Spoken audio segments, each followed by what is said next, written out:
importantes del temor de Dios. Una es el miedo al castigo, pero la otra más importante es cuando amas a alguien, el miedo a hacerle algo que no le vaya a gustar. Ese es el primer temor de Dios, te lleva al miedo al castigo. O sea, si hago algo que a Dios no le gusta, me va a castigar. Como estaba orando antes Óscar, él no ha venido como juez, ha venido para amarnos. Dice, yo no he venido a castigaros, no he venido a juzgaros, no he venido a condenaros, he venido a daros vida. Pero cuando amas a alguien, ese temor de hacer algo que le vaya a ofender o vaya a hacerle daño, ¿no? Eso todos lo tenemos un poquito. No, yo creo que no lo llevamos al 100%, porque al final ofendemos. Como dice la canción de Carlos, ¿cómo dice tu canción? Buen Dios, sé que no soy perfecto, y aunque no hay nadie sin defecto, no me puedo justificar. ¿Y la otra? Me he vuelto a equivocar. He actuado sin medida y sin querer causado heridas a aquellos a quienes he pretendido amar. Eso dice la canción.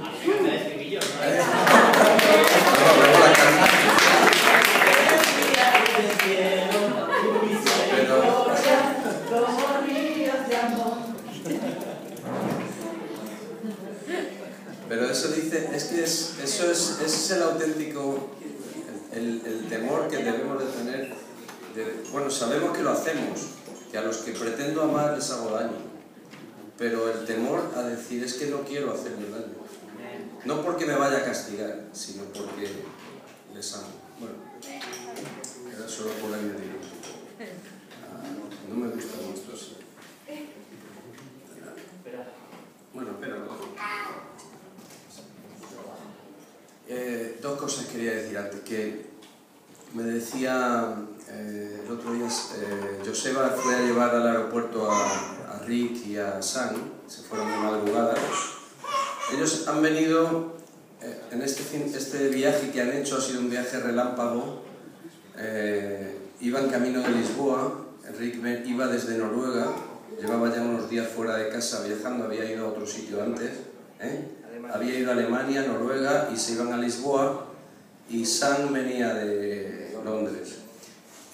Pero Sam quería conocernos y Rick hacía tiempo que tenía ganas de venir, y entonces metieron este viaje entre medias que les ha supuesto un cansancio enorme. Se fueron, bueno, Rick había salido a las 5 de la mañana el día que vino, el martes, salió a las 5 de la mañana de Noruega para llegar aquí, y luego se fueron a las 5 de la mañana para llegar a Lisboa a las 11 o las 12 del mediodía, comer y tener una reunión y otra reunión. O sea, que metieron este viaje,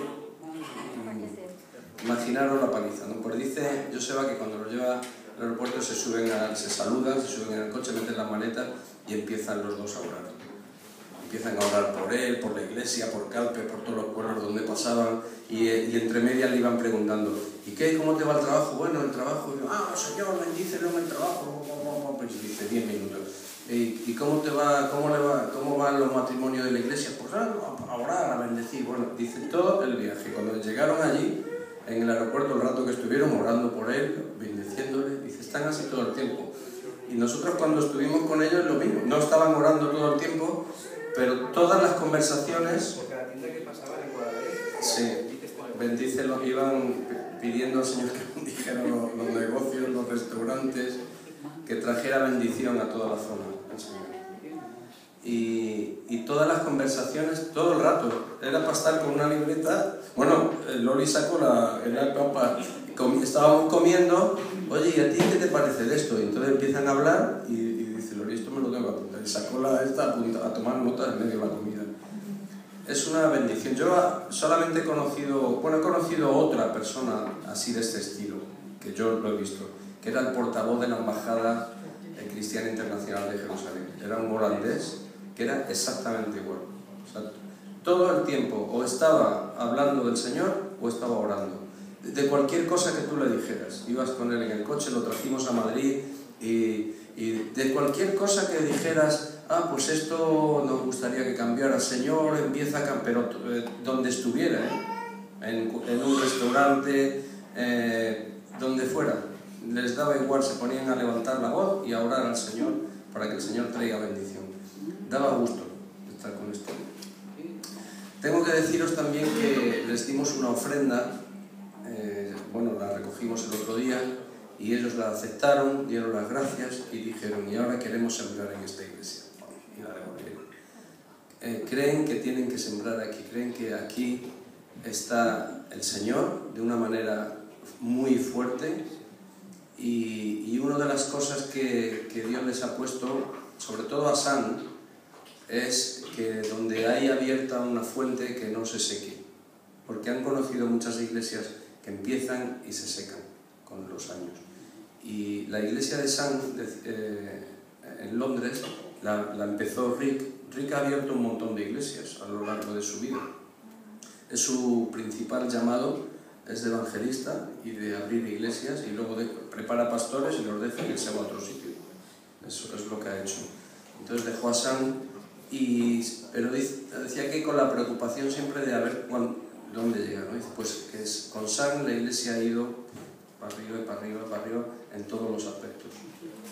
Bueno, conociéndole, dice no me extraña, ¿no? Porque la verdad eso quería comentar. Y otra cosa que quiero comentar es, el otro día llego a la obra aquí de Altea y se me acerca el encargado, que es un hombre que yo no conocía, lo he conocido hace 2 semanas, y me llega y me dice, oye, ¿de dónde has sacado a estos dos? Y digo, ¿quién? Bueno, yo sabía quién era, Sergio y Jorge. Y digo, bueno, pues yo de ningún sitio, están allí conmigo en la iglesia. Dice, es que son especiales, yo no había conocido gente así. Dice, son trabajadores, no hay una mala contestación, están atentos, Dice, yo no he conocido gente así. Y por eso se trata, Jorge y Sergio. Que cuando vayamos a algún sitio, que causemos la diferencia, porque somos distintos. Amén. Somos distintos para bien, y tenemos que causar esa diferencia. La verdad es que cuando en un sitio entran personas así especiales, es un gozo. Es un gozo. El poder cambiar la atmósfera de un lugar con nuestra presencia, por eso hay que mantenerlo. Y hay muchas veces que decimos, es que no cambio, pero los demás sí se dan cuenta que cambiamos y que hay una diferencia. Cuando llega Fernando también cambia la hora. Cuando se empiezan todos a trabajar. De hecho, el viernes estuvimos comiendo en el bar y ya me estuvo preguntando qué hacemos aquí en la iglesia. Ya se le ha despertado su corazón que quiere venir a conocernos. Y de hecho él tuvo unos problemas familiares con su pareja. Y de hecho me estuvo hablando de ti y dice, a ver si hablo un día con Fernando para tratar sobre este tema. Que él al vernos a nosotros, al verte a ti, ha despertado una cosa en su corazón que ha visto. Y de hecho quiere venir un domingo a la iglesia. De eso se trata. Eso es lo que...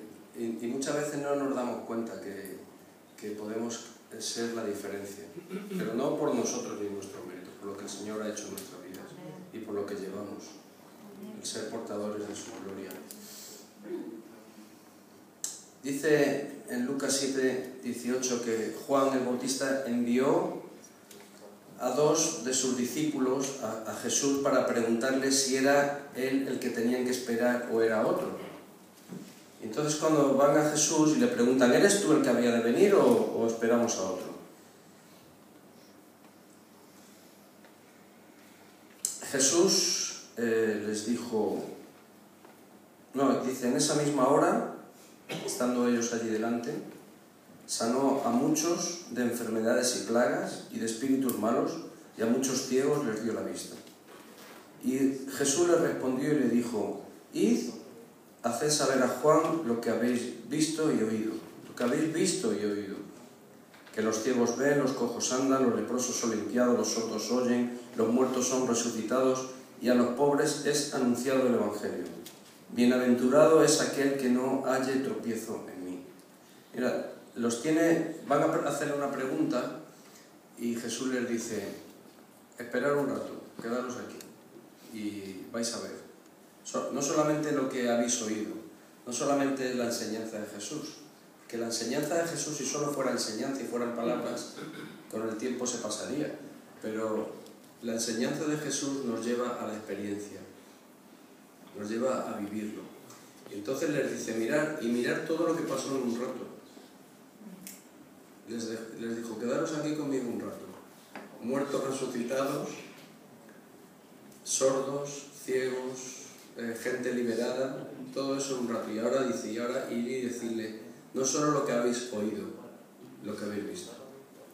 Y la experiencia, nuestra vida como cristianos tiene que ser así. O sea, todo lo que Jesús nos enseña se tiene que llegar a convertir en acciones, tienen que llegar a ser obras. Obras son amores y no buenas razones.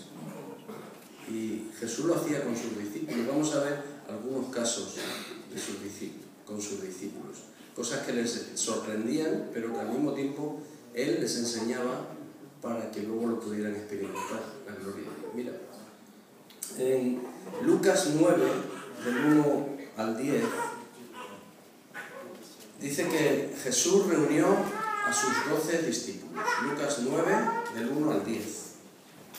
Jesús reunió a sus 12 discípulos y les dio poder y autoridad. ¿Sabéis la diferencia del poder y de la autoridad? Mira, es muy fácil. Aunque en este caso Jesús les dio las dos cosas. El poder es que un autobús o un camión que va lanzado por la autopista, ¿no?, y tú lo quieres parar, pues pones delante un tanque y le pegas un cañonazo y lo paras. Eso es poder. Pero la autoridad es que un tío con una gorra de estas verdes y los galones de Guardia Civil hace así con la mano y lo para igual. No tiene ningún poder el tío para parar un camión, no tiene poder para parar casi ni una bicicleta, con una bicicleta así. Pero no tiene el poder, pero tiene la autoridad para hacerlo. Tú puedes tener el poder es un tanque, un muro de hormigón, o sea, un camión que se choca con un muro de hormigón de 7 metros de ancho, tiene el muro, tiene el poder para parar el camión. Pero no tiene la autoridad, pero tiene el poder. Pero Jesús les dio a sus discípulos poder y autoridad, llevaban las dos cosas. Sobre todos los demonios y para sanar enfermedades. Sobre todos los demonios y para sanar enfermedades.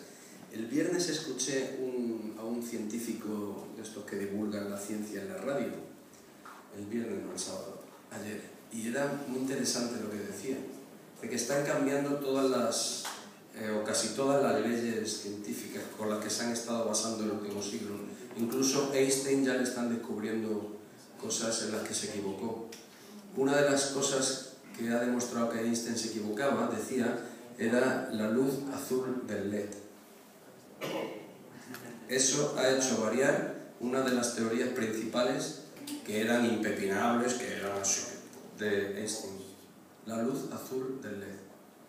Es imposible que funcione según la teoría. Entonces este científico decía que se han dado cuenta de una cosa. Solo conocemos entre un 5 y un 10% de las cosas que realmente existen. De las que realmente existen. Dice, estamos formados por átomos y yo puedo tocar una madera, decía, y como la madera son átomos también, mis átomos repelen a los suyos y por eso somos conscientes. Y solamente somos conscientes de las cosas que tienen estos átomos. Y bueno, pues están dándose cuenta, ya desde hace unos años, que hay un montón de cosas que están por ahí que no tienen estos átomos y que interfieren en nuestras vidas. Entonces eso cambia las teorías y todas las fórmulas que tenían, ya no sabemos cómo. Y otra cosa que les está asombrando cada vez más es el tamaño del universo. Dice, mira, si juntas todos los planetas y todas las estrellas, todo, que son enormes y todo, dice, sería un rincón del universo. Dice, y eso les está, dice, porque sabemos que no está vacío. Ahora, no podemos, y yo digo, ¿será el mundo espiritual también? Que es que no están hechos de átomos, los ángeles, los demonios no están hechos de átomos, los seres vivientes, Dios no está hecho de los átomos, vamos, no está hecho. Dios es, no está hecho. Pero cuando escucho cosas de esto digo, qué gracia, ¿no? ¿Cuántas cosas van a cambiar de las que los científicos, cuando nos han dicho siempre la ciencia, la ciencia, la ciencia? Y ahora resulta que la ciencia, hay que cambiar los conceptos porque la ciencia no era tanto como decían. Qué interesante. Pero bueno, esto lo he metido ahí. Yo justamente he subido un artículo de un neurocirujano de Harvard que estuvo próximo a la muerte y volvió. Hablando de... Y hace una teoría del todo de que demuestra científicamente que hay vida después de la muerte. Sí, sí. Yo leí el encabezado el otro día, pero no he leído el artículo. ¿Lo has puesto en Facebook? Pues habrá que leerlo. Un neurocirujano. Bueno. Hay un libro que va a sacar para poder enamorar. Que compré el libro. Este mes sale un libro nuevo del neurocirujano. De este hombre. La prueba del cielo. Y lo voy a ver si lo compro. Hay que comprarlo. Sí, me voy a preguntar, pero debe ser interesante. Bueno, pues les dio poder y autoridad sobre todo los demonios, este mundo desconocido, esto que son otros átomos, pero también sobre los que tienen los mismos átomos, que son las enfermedades. Y los envió a predicar el reino de Dios y a sanar a los enfermos. Jesús había estado con sus discípulos ya un tiempo, unos meses, y había estado haciendo todo esto. Entonces, una vez que ellos lo han visto, dice, y ahora id y hacedlo vosotros. De eso se trata. Jesús no se fue con ellos para supervisarles ni nada, simplemente les dio poder y autoridad. Ya habéis visto lo que he hecho yo, sí, ahora id y hacedlo vosotros. Y los mandó. Y les dijo, no toméis nada para el camino, ni bordón, ni alforja, bordón no sé qué es. Un palo. Ni palo, ni alforja, ni pan, ni dinero. No llevéis ni dos túnicas, y bueno, no llevéis nada. Y yo digo, ¿por qué les dice esto? Y digo, mi pensamiento es, meditando en esto, digo, cuando no tengo poder y autoridad, empiezo a añadir cosas. ¿No? ¿No tienes el poder y la autoridad? Vamos a poner más luces, vamos a buscar un local mejor. El problema es el local. No hace mucho un pastor me dijo, el problema de que no crecemos como iglesia es el local. Tenemos que cambiarlo de local. ¿En serio? Sí. Sí. Y además se fueron a otro local. Un ordenador. Un ordenador es imprescindible para que la iglesia crezca. La silla, el color, los tablets, el color de las sillas, los altavoces. En cuanto no hay poder y autoridad, tenemos que añadir cosas. Y Jesús quiere que vayamos limpios. Quiere que vayamos solamente con el poder y la autoridad, que no tengamos que añadirle nada para que nos crean. Mira, si tú sanas a un enfermo, ¿no? Ya no tienes que dar más explicaciones, no tienes que llevar dos túnicas ni más nada. No hace falta más. Por eso te da el poder y la autoridad. Él lo llevaba. Bueno, dice que se fueron ellos por todas las aldeas anunciando el Evangelio y sanando por todas partes. Cuenta entre medias que Herodes, el tetrarca de aquella época, se enteró de lo que hacía Jesús y dice, estaba perplejo, porque muchos decían que era Juan que había resucitado de los muertos. A Juan le había cortado la cabeza, y estaba asustado, diciendo, como haya resucitado, este viene a por mí. Si ya se metía conmigo antes, ahora que ha resucitado. Y estaba el tío perplejo, y otros decían, es Elías, y algún profeta que ha resucitado. Y Herodes decía, pero si yo le hice decapitar, ¿quién será este? Dice que procuraba verle. Bueno, eso lo meten ahí entre medias, es interesante. Dice, vueltos los apóstoles, le contaron todo lo que habían hecho. Y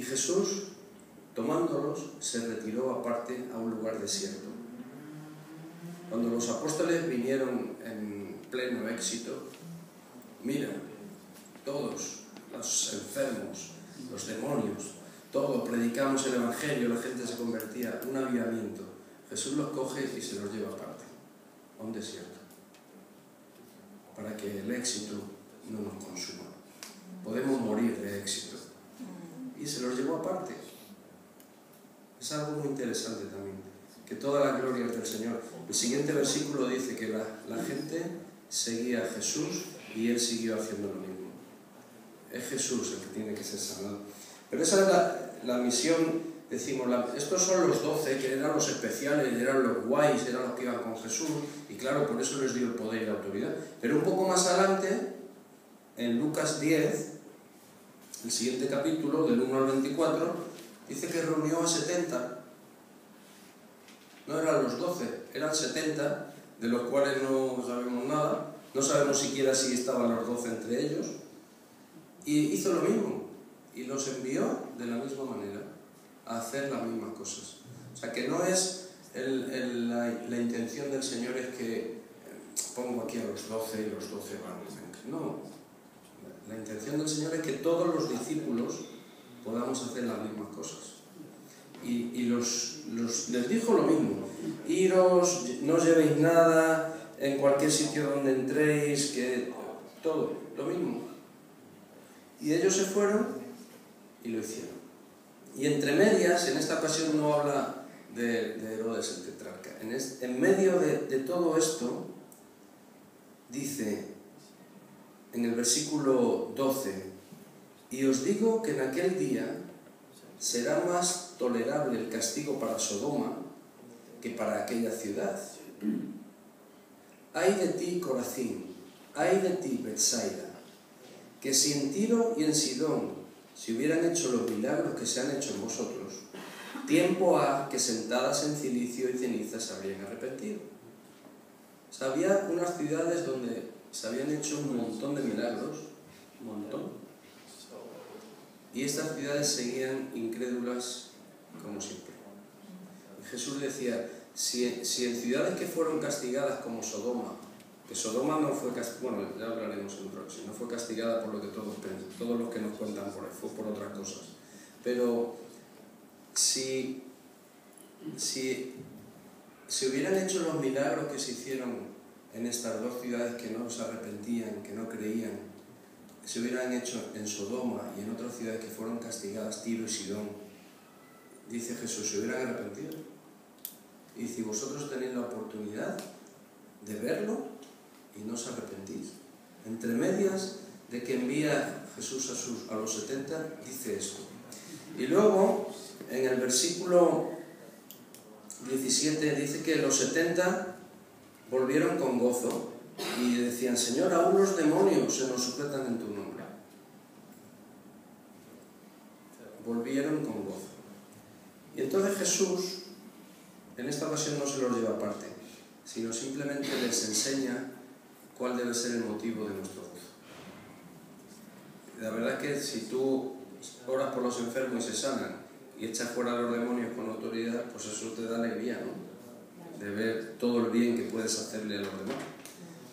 Pero Jesús les enseña que no era ese el principal motivo de nuestro gozo, que era que nuestros nombres están escritos en los cielos. Ese es el principal motivo por el que tenemos que alegrar, que Él nos ha salvado. Empieza a quitarnos otra vez la visión de las cosas que nosotros podamos hacer y poner la visión en lo que Él hace, en lo que Él ha hecho por nosotros. Entonces, si el motivo de nuestro gozo es si tenemos éxito o no, no me extraña veros tan tristes alguna vez.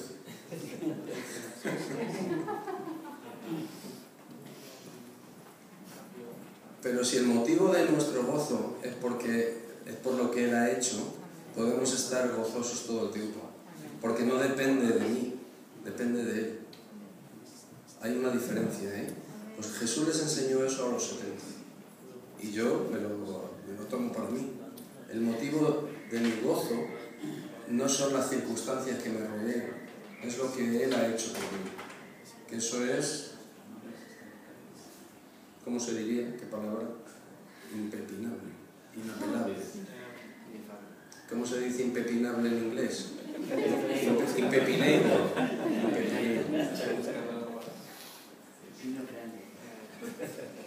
A ver lo que sabe en inglés. Impepinable en inglés.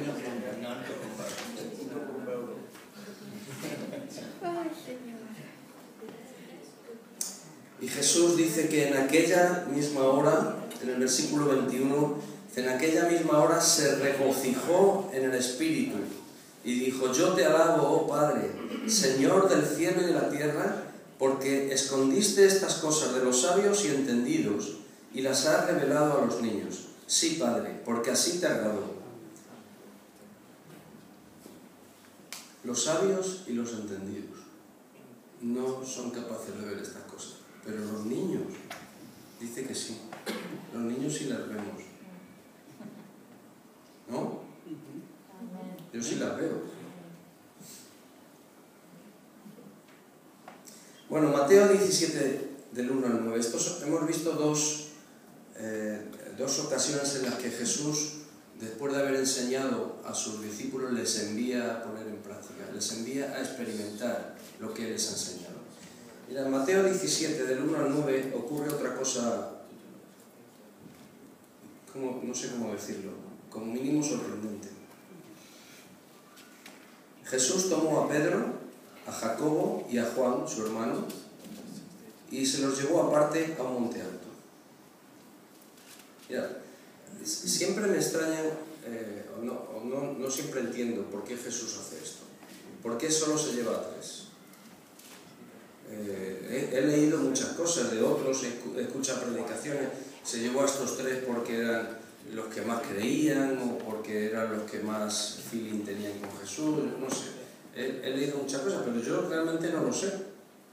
No sé si los otros no creían tanto. Tomás sí sabemos que era un poco más incredulillo, pero los demás... Y cuando Jesús resucitó y les dijo: sois una panda de incrédulos, se lo dijo a todos. No se lo dijo solo a Tomás, se lo dijo a todos. No habéis creído todo lo que os dije. No habéis creído a las mujeres que me han visto resucitado. Eso les dijo. Pero ¿por qué se lleva a tres? Pues no lo sé. Pero se llevó a tres y se los llevó a un monte alto. Y de pronto se transfiguró delante de ellos y resplandeció su rostro como el sol y sus vestidos se hicieron blancos como la luz. Esto es sorprendente como mínimo. O sea, que te lleve alguien a un monte y de pronto, esto es para salir corriendo, de pronto la cara se le pone como el sol y los vestidos le empiezan a resplandecer blancos como la luz. Y entonces se aparecen Moisés y Elías. Elías dice la Biblia que no murió, que fue subido al cielo en un carro de fuego, y Moisés dice la Biblia que murió en un monte. Pero de pronto se aparecen dos que ellos los reconocieron perfectamente, Moisés y Elías. Pero en aquel tiempo no había... no había Wikipedia, pasaba que en aquellos no había cuadros de ellos, no sé, pero supieron que eran Moisés y Elías. No había Facebook, no estaban, no los tenían agregados. Pero qué escena, O sea, están estos tres mirando a Jesús de pronto que se transfigura y aparecen Moisés y Elías, los dos personajes más importantes de la historia de Israel, para ellos. Era la ley y los profetas. La ley y los profetas. Con Jesús. Y dice que estaban hablando con él. Y entonces Pedro, lo primero que se le ocurrió, le dijo a Jesús: Señor, bueno, es para nosotros que estemos aquí. Si quieres hacemos tres enramadas, una para ti, otra para Moisés y otra para Elías. Hacemos tres cabañitas. O sea, acaban de ver lo que acaban de ver y lo que se le ocurre hacer, tres cabañitas. Se quería quedar aquí.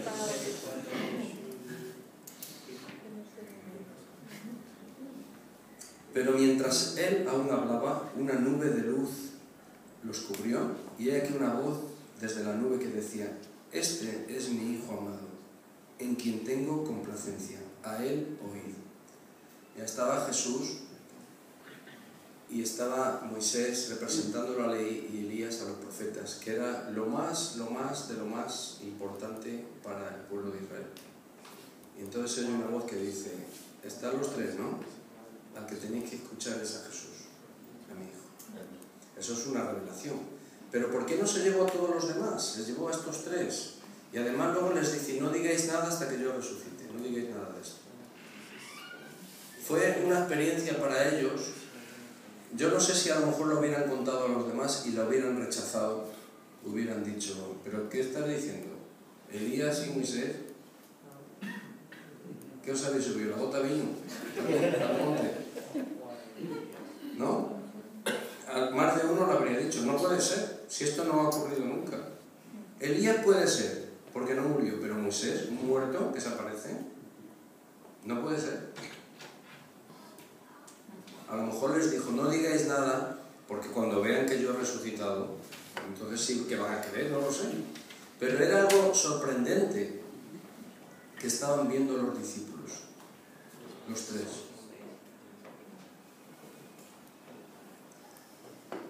No digáis a nadie la visión hasta que el Hijo del Hombre resucite de los muertos. Otra escena interesante. Mateo 14, del 22 al 33, dice que Jesús hizo a sus discípulos entrar en la barca e ir delante de él a la otra orilla, entre tanto que él despedía a la multitud. Despedida la multitud, subió al monte a orar, aparte, y cuando llegó la noche estaba allí solo. O sea, se puso a orar y se le pasó el tiempo y se hizo de noche, sin darse cuenta, y estaba solo. Ya sabía, todo el mundo sabía de su casa. La barca estaba en medio del mar, azotada por las olas, porque el viento era contrario. Mas a la cuarta vigilia de la noche, que eso es... 4 de la mañana. Las 4, no, un poco más, creo. Es la hora en la, creo que son... Es la hora en la que más oscuridad hay, donde menos o peor vemos. Es justo entre que casi empieza a amanecer, hay un momento que es cuando peor se ve. No sé si habéis ido alguna vez conduciendo por la noche a esas horas. Hay un momento que dura a lo mejor media hora o 3/4 de hora, que es cuando peor se ve. Esa es esta vigilia de la que está hablando, en ese momento. Dice que Jesús vino a ellos andando sobre el mar. Otra cosa sorprendente. O sea, ¿por qué se le ocurre ir andando por el mar? Nadie había hecho eso hasta ahora. Mola. ¿Eh? Mola. Pero bueno, él fue andando por el mar. Es sorprendente. Desafiar a Einstein. No, este era Arquímedes, ¿no? El que un cuerpo sumergido, pues en este caso desafió a Arquímedes. Si no hubiera visto a Jesús andar, hubiera dicho, voy a...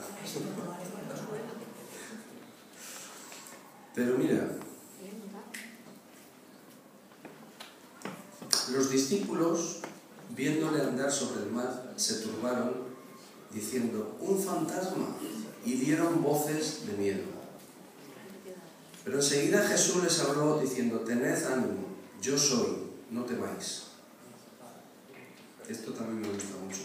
Cuando dice tened ánimo, yo soy está mal dicho. Se dice soy yo. ¿Sabéis por qué dice yo soy? Porque es el nombre de Dios. Cuando Moisés le preguntó a Dios, ¿y cuál es tu nombre? Dijo, yo soy. Se lo dijo en hebreo, claro. Y Jesús, ese es el nombre que les dio. Porque si no dices, soy yo. No tengáis miedo que soy yo. Pero dijo, no, no temáis, yo soy.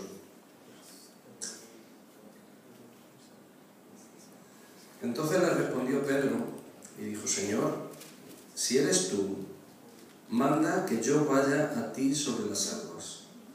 Y él dijo, ven. Y descendiendo Pedro de la barca andaba sobre las aguas para ir a Jesús. Bueno. Jesús primero sorprende a los discípulos andando sobre las aguas. Podía haber cogido otro barco, no lo sé, si hay más barcos. Podía haberse ido andando por el mar de Galilea. ¿Habéis estado allí? Jesús sí, ¿no? El mar tampoco es... O sea, es grandecito, pero vamos, que puedes rodearlo. El mar, no sé. O sea, que no es... Pero, bueno, voy atravesando por el atajo y se fue andando. Pero sorprende así a los discípulos. Cuando Pedro le dice, si eres tú, dime que vaya y voy, Jesús le tenía que haber dicho, ¿pero estás loco? ¿Vas a andar por las aguas? ¿Pero cómo se te ocurre? ¿Qué quieres ser? ¿Como yo? Yo soy, pero tú no eres. ¿No? Pero Jesús en ningún momento le quita la fe a Pedro, ni le dice, ni le reprocha, ni dice, te has vuelto loco, ¿cómo vas a andar por las aguas? Si tú sabes, que Pedro, que cada vez que te has caído el agua te has hundido. Pero no le dice nada de eso. Y vuelve a seguir con las cosas sorprendentes. Ven. Y dice que Pedro se lo creyó y se tiró al agua. Y que iba andando sobre las aguas. Los discípulos de la barca, no sé yo qué hubieran pensado. Pedro, estás loco. Otra cosa que me sorprende es que viendo eso ningún otro dijera, Señor, yo también quiero. ¿No? Tú estás viendo eso, que puedes andar por las aguas, y de los, no sé cuántos iban en el barco, no sé si iban los 12 o los 70, no lo dice. Pero ninguno más dijo, tío, que yo quiero andar por las aguas. Señor, llámame a mí también. Nadie dice nada, solo dejan a Pedro que vaya por las aguas. Jesús no le quita la fe, no le reprocha, sino que le anima a hacer algo inusitado y algo sorprendente. Y algo que no es que Pedro se lo hubiera imaginado, es que estaba viendo a Jesús hacerlo. Pues si Jesús lo hace... Dice en el versículo 30 que Pedro, al ver el fuerte viento, tuvo miedo y comenzó a hundirse. Y dio voces diciendo, Señor, sálvame. No sé si comenzó a hundirse poco a poco. No sé si en el agua te puedes hundir poco a poco. Yo he estado en el mar muerto y allí no te puedes hundir. Allí el milagro es que te ahogues. Pero no te hundes, te echas en el agua y flotas.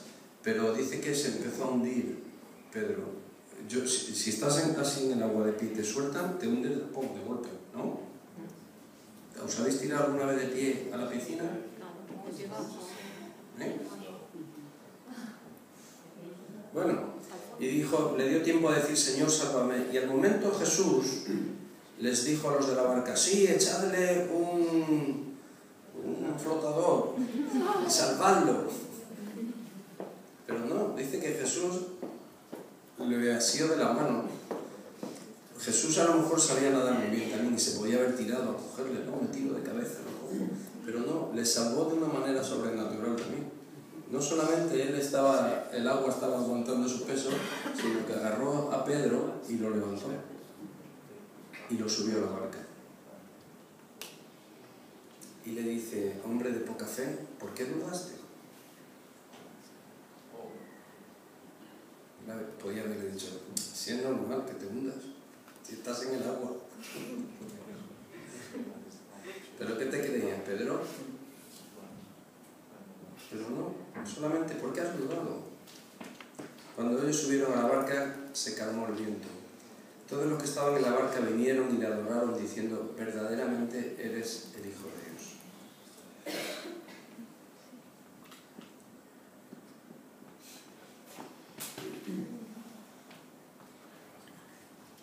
Y para terminar, Mateo 15, del 1 al 20.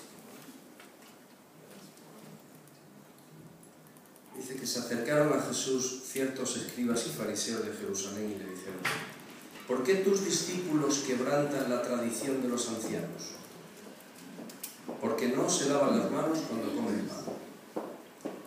Los ancianos antiguos habían puesto una tradición que era que para comer pan había que lavarse las manos. Siempre. no era lavarse las manos como nos las lavamos nosotros, era hacer como un bautismo de manos. Yo eso lo he visto en Israel, como lo hacen los judíos. Simplemente tiene que haber agua corriente, agua que corra, y meten las manos y es como una cosa ritual. No es me estoy lavando las manos para quitarme la suciedad, no se trata de eso.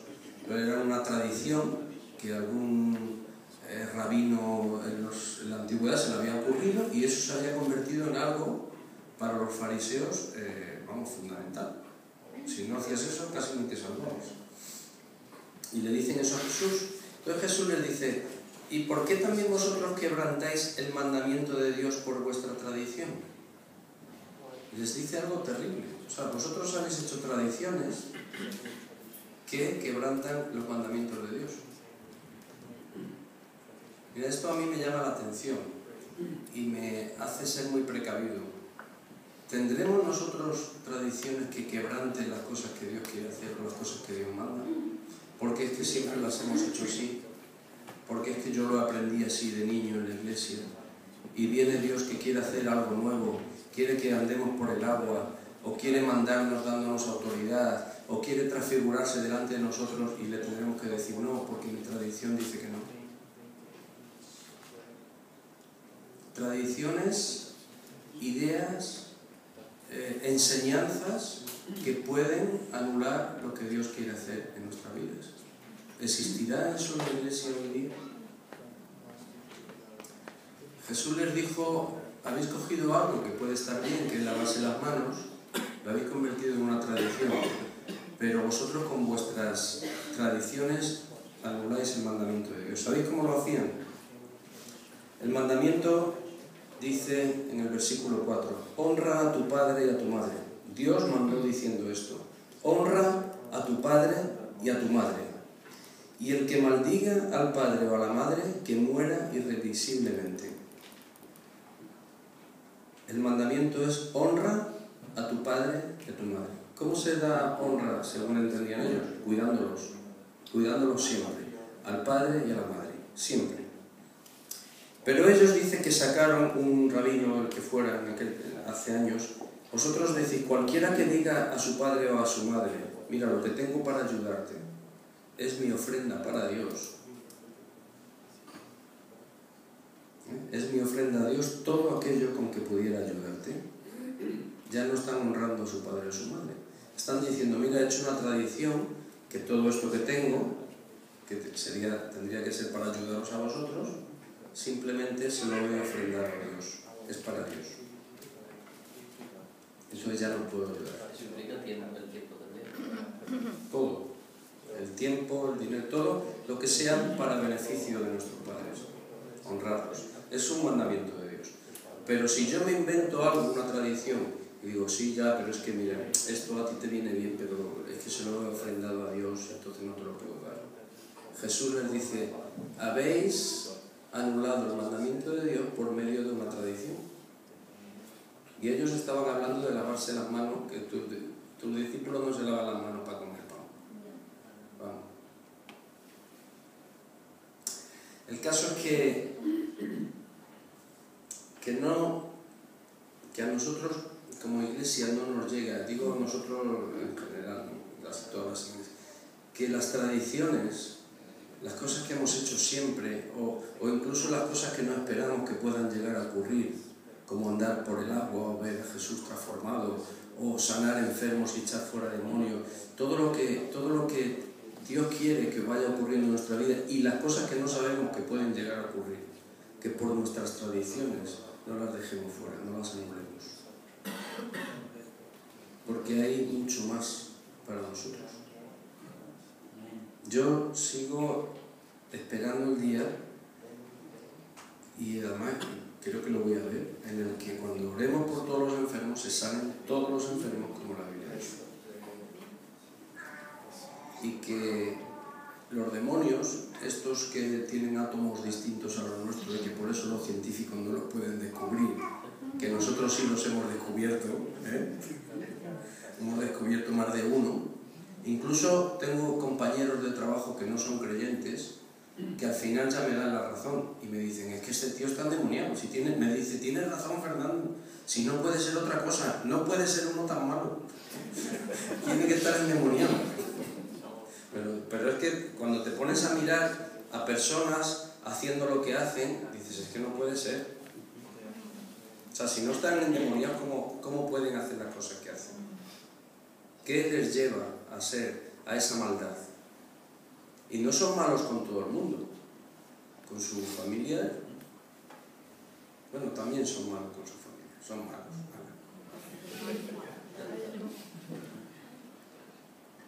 Todo esto está la palabra de Dios para nosotros.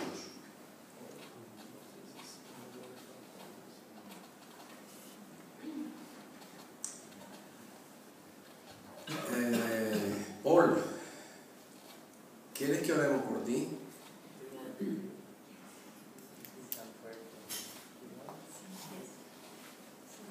¿Sí?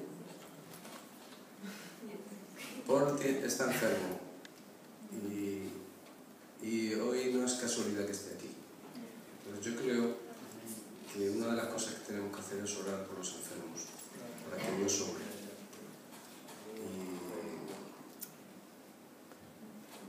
¿Puedes venir aquí, por favor?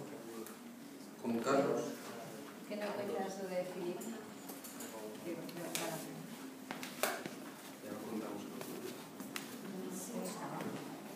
Estaría con los niños. Y venid, acercaros. Noé, Jesús, y el camino. Vamos a orar varios por él. Tiene una enfermedad en el hígado. Cirrosis. Tiene un 50%, un 15% del hígado está bien, el 85%.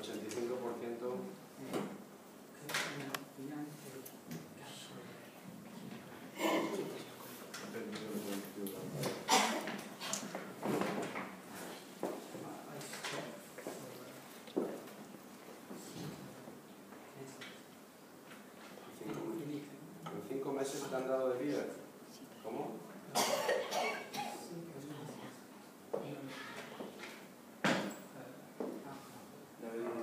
¿Que no has bebido agua? Ah, alcohol, en 5 meses.